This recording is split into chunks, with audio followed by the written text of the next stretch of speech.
to 30 seconds of it on the website, but on YouTube it should be there. If it's not there, I have notes. And I only say that because these are some complex issues. There's some words oftentimes you hear when you're talking to those that are in the fight. You hear terms like child sacrifice. You hear terms like murder. And these are hard things to hear. But during that series, we took time to kind of walk through why someone would employ such vernacular as opposed to not. And I think that was a helpful series. At least that was some of the feedback that I got. So I would encourage you to go back to that, or if you want to see my notes on that, that's fine, especially those of you who are visiting with us or who have joined up with us since that series. I think it was helpful. It was helpful for me to wrestle through it for all the many months before actually delivering that. So, having said that, we'll be in Acts chapter 5, finishing up the second half of last week's sermon. Last week, I walked up here with a little bit of confidence, thinking I would get through 8 or 9 objectives, and got through 3, I think, which was probably no surprise to anyone but me. So we're going to finish that today, and I'm very aware that it is Family Integrated Day, so I'm going to be quick. I'm going to try to be very concise. So we're right in here at Acts chapter 5. A little bit of the context is you have these apostles who have already gotten in trouble once by the Sanhedrin. Peter and John got in trouble by the Sanhedrin. They are now in trouble again because they are doing or continuing to do what they were told not to do. So now they're brought back. They're arrested. The angel of the Lord actually comes and frees them from jail. And the angel of the Lord tells them, continue doing the very thing that you were instructed not to do by the governing authorities. And the angel of the Lord said that because it was Jesus Christ who had said, you go out to the highways, to the byways, you go out and you preach the gospel, preaching and teaching everything that I've taught you, baptizing in the name of the Father, Son, and Holy Spirit, and I will be with you always to the end of the age. So they're following that command. They're following their king, even when it calls for them to be defiant in the face of the local magistrate there. So that's kind of what we're talking about. And the difficult question that I was trying to pose and interact with last week was trying to find, or how do we find that balance of when it's okay to defy authorities and when it's not okay to defy authorities. A difficult question. I think in some sense it's fairly black and white. We could easily say, well, if the authorities are telling you to do anything that is directly contrary to what God has revealed that He expects of you to do, that's very easy. But we also see that it's a little bit more nuanced than that. I think sometimes people take liberties and defy when maybe they shouldn't, and sometimes people stand down when maybe they shouldn't. Okay, so I told you that I invited you to listen with critical ears. I told you to think through this because this is complex, and I am learning things about this, and I may next year be in a little bit different place. So give me grace here. I'm working through this, but I told you I'm not a guy that's going to approach something like this in the text and just ignore it or generalize it. I'm working through it the best that I can because I feel like that's what I owe to you. And I expect that you would in part help to sharpen and refine my thoughts on this as well, as many of you already have. So here we are in Acts chapter 5. We see, I won't read through it all, but we see that the apostles have been brought back before the Sanhedrin. The angel of the Lord released them. They're in trouble for what they're doing. The Sanhedrin brings them back. This time it's all of the apostles and not just Peter and John. And they reprimand them again. Why do you continue to do these things that we told you not to do? And they very simply said, because we must obey God rather than man. Because what man was trying to make them do was directly opposed to what God told them to do in Jesus before His ascension. So it's fairly straightforward here. Okay, so as far as why they defied or why they objected. And just to give y'all just a reminder, without unpacking any of them, I basically posed this question or this statement: when the gospel drives us to oppose the governing authorities, and the objectives were to acknowledge the proper origin and function of governing authority, to see clearly God's mandate for believers to subject themselves to the governing authorities, determining what type of governance demands defiance and what type demands subjection. So we got through those 3. The third one was kind of lengthy, which is why we never got to 4. So today we pick up with 4. And I will give you 4 4 and 5, I think it's the fourth and fifth objective, and then it turns into warnings as objectives. So we'll get through that as quickly as we can here. So objective number 4 is I want us to place emphasis on the role of the Christian as the model citizen. Okay, so whether we like it or not, or whether you know it or not, the expectation from God on you, regardless of freedom to defy or mandate to subject, no matter what the circumstance is, you are required as a believer to be a model citizen. Now, that is a loaded statement because you are both citizens of where you live now, but you're also citizens in God's kingdom. So we are model citizens in both contexts. We are seeking to always live at peace with all men at all costs, as best as we possibly can. Our default mode should not be pitchforks and fire sticks, okay? Not to say that is, but that should not be our default mode. Our default mode should be at whatever we can do to honor these governing authorities, which means to honor Christ who established, or honor God who established these authorities. That's what we're looking to do. Subjection to the governing authorities is not arbitrary. God didn't haphazardly or arbitrarily give this to us. There's a reason, there's a purpose and an intention behind all of these things, because subjecting ourselves to them is to subject ourselves to God himself. And that's what we have to keep in our mind. I think that's where you start and you say, God has an expectation of me, because it's not just subjecting to them for subjection's sake, but it's because God has established these things. Are they perfect? No. Are they broken? Yeah. Are they flawed? Yeah. Do they get it right from time to time? Absolutely. But what matters is God has established those. This is ground zero, and God says subject yourself. Romans 13, 1 Peter 2, 13, Titus 3, 1 through 3.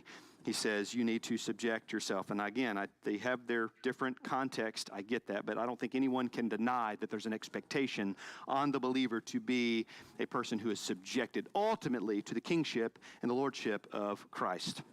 So, not to mention the fact that obeying the law represented in 1 Peter, Peter adds a tag there. He says, we subject ourselves to every human institution for the Lord's sake. And you can't dismiss that. You can't ignore that. I think what's happening there is he's making it very clear that ultimately you're not doing it for you. You're not doing it for the governing authorities. You're doing it for the glory of Jesus. You're doing that for the honor of God. So be careful if you're tempted to defy. Be careful that you're not taking liberties that you don't have. Be careful that that pendulum is not swinging too far, because at the end of the day, you're subjecting yourself, in the context of 1 Peter, to Nero, by the way, to harshities, to hardship, for the Lord's sake. For the Lord's sake. So why do we obey laws? Like, let me ask you this. Like, me and Evan have this conversation a lot about the speeding laws, right? And I'm not saying where he is or where he does not land or does land on these things. I'm just saying I'm right and he's wrong. But I've had this conversation with a lot of people.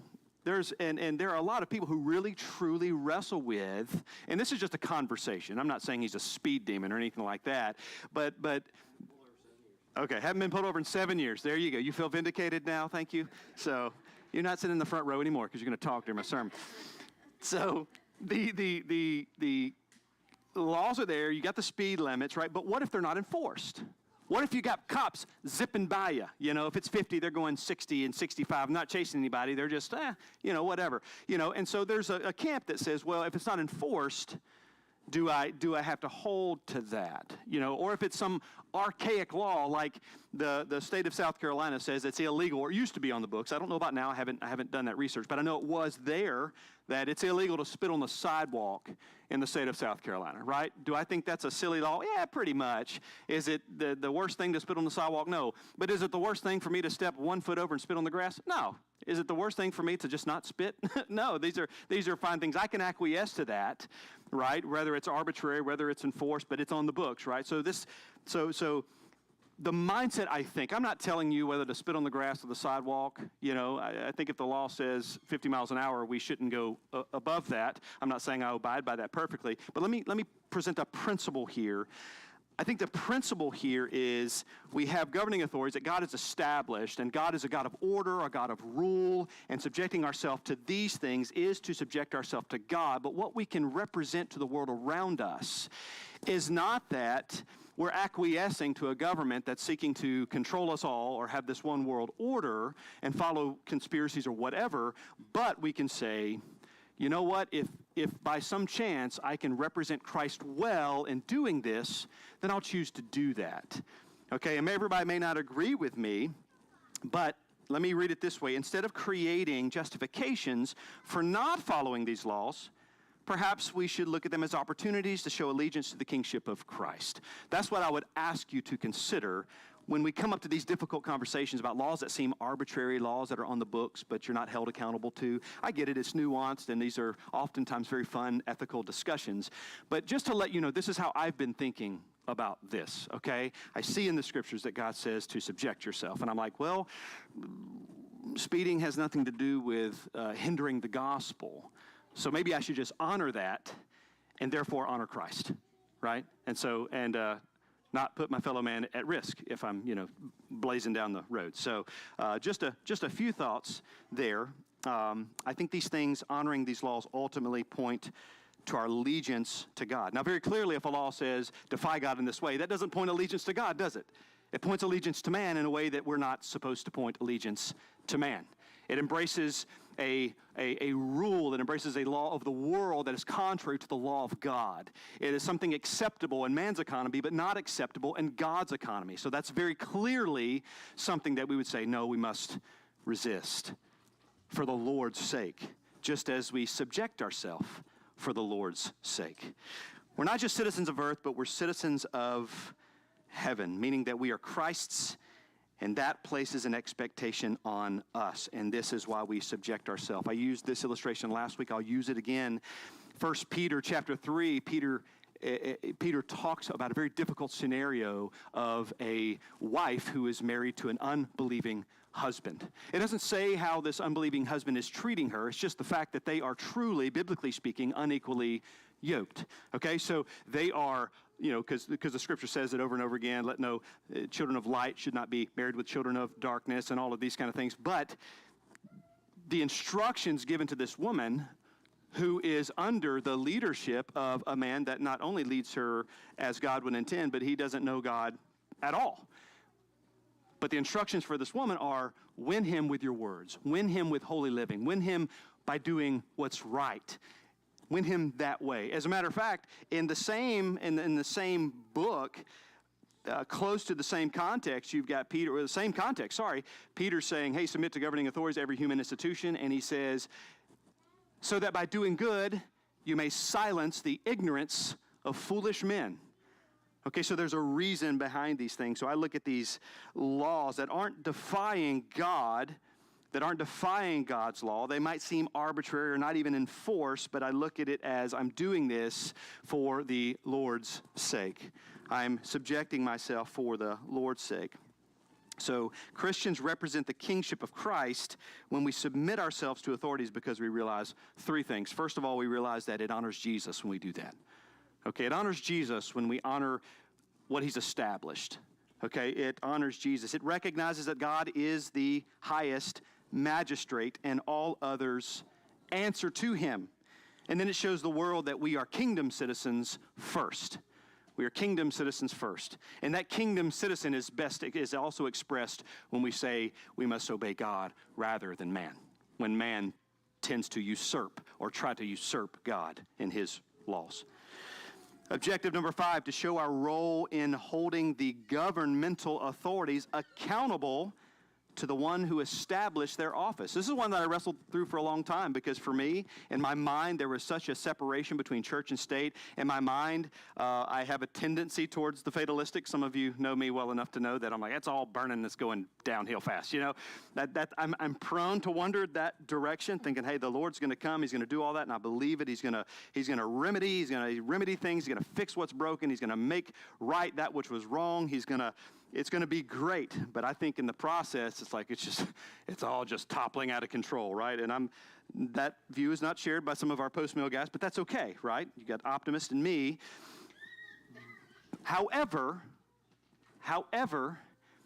whether I lean a little bit towards a fatalistic approach to things spiraling out of control, I do not believe that we are without excuse or we are without responsibility when it comes to our role in holding these governing authorities to the established authority they've been given. I do believe that. I do believe that Christians have the responsibility, not only the freedom, but the responsibility to do that. How in any way can it be wrong or unloving for me to come to a civil or governmental magistrate and say, hey, God has given you this role, and God has an expectation, whether they're lost or not. I mean, are we not wanting to go to the lost people and saying, hey, trust Christ, believe, have life? So in the same sense, to bring this word of warning, because is that not what we would bring to the lost person who's not a civil magistrate? Would we not say, hey, guess what? Guess what? Christ gave his life. He substituted himself so that whoever would believe might have eternal life and might have not just life, but life abundantly, might have an advocate, might be made to be declared righteous in the eyes of the final and highest magistrate of all. Because that necessarily implies that, because if you don't, you'll stand before that judge and he will say, depart from me, for I never knew you. Right? Is that not a word of warning, but is it not loving? Will we not do the same thing? And is it not looking out for our fellow man in an act of love to say, hey, this is not what God has revealed that is right and good and true. Take abortion, for example, prime example. Go to someone who makes these decisions. I mean, we do that in part by the way that we vote and things of that nature, but going to them saying, hey, God has established this office. God has established this order. Let me implore you to trust Christ and trust God and trust his way. Trust that he values life in all ways and go another course of action, because you'll be accountable for this. How can that be anything but loving to do for someone? Again, I'm not saying have a fire stick and a pitchfork and come, guns blazing like you're trying to destroy all humanity. But to love this person and say, hey, this is not the way. All governing authorities and human institutions are established by God, so we have every right to hold them to God's standard.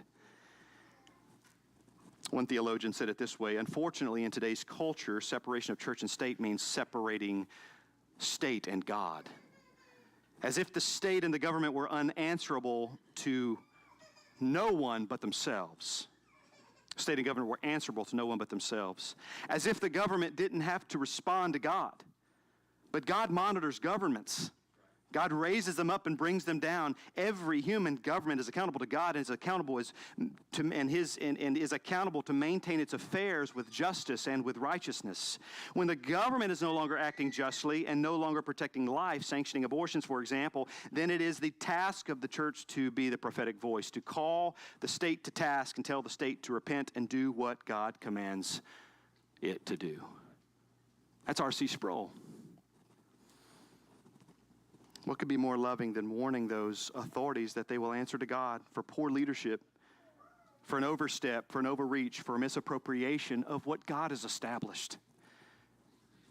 I think that's being for somebody. I'm for you. Well, you don't agree with me. So I'm for you making the cut when it comes to standing before God. I'm for you. So I think I feel burdened that we have a responsibility to make our voice known. And sometimes that voice is known in defiance, but it's also made known in subjection. And I can't stress enough. I stressed it a lot last week, so for those of you that did not hear last week's sermon or were not here, I am trying to strike a balance and acknowledge that for me it's very difficult, the idea of defying and subjection. So let me offer you 3 warnings very quickly. Warning number 1, objective number 6, is to show that rebellion against authority, although sometimes warranted, should never bring reproach on Christ or his bride. And that's pretty easy for us to understand. I don't see where Shadrach, Meshach, and Abednego, I don't see where Daniel, I don't see where those who did defy the authorities, I don't see where that ever brought reproach on God. I don't see where the apostles' clear act of defiance brought reproach on Christ. I think that's a very important thing that we have to keep in mind. Because the danger, again, is, and if you're cut from this cloth, you're cut from this cloth, and it's not okay. But for those who are, if there are anywhere in the world, some people look for any opportunity to defy, right? They jump at the chance because they like war, because they like the battle, they like the fight. And maybe it's not so much about the glory of God, and maybe it's not so much about what is actually right, but it's about the opportunity to finally stick it to a government that they don't trust. And that's a danger. Defiance should be carried out humbly, with humility, and strategically. We are not just citizens of the U.S., we are kingdom citizens, and Christ is king. This necessarily means that we must submit to governing authorities as long as we possibly can. We must labor to live at peace with all men, but this also means that our submission is first to Christ, and that means we sometimes defy the authorities instituted by God, like the apostles did here. And I think humility and strategy are important here. Humility is pretty easy to get. I think these who I've referenced who opposed the magistrates, King Nebuchadnezzar, King Darius, the Sanhedrin, I mean, these are authorities. And I think they did so with humility. Humility marks the believer's conduct in all things, just as it marks the condescension of Christ when he humbled himself in becoming a man. So I think it makes sense that the one who had nothing to be humble about humbled himself. You and I who have everything to be humble about should also humble ourselves. We should labor to honor God's established earthly governance even in our rebellion, even when it's okay. How do we do this with humility and strategy? Now, I won't go into a bunch of examples, but let me just say this. A default mode should be, okay, how can we honor the law? How can we, honor Christ? How can we honor, being his church and things of that nature? So it's, again, the difference in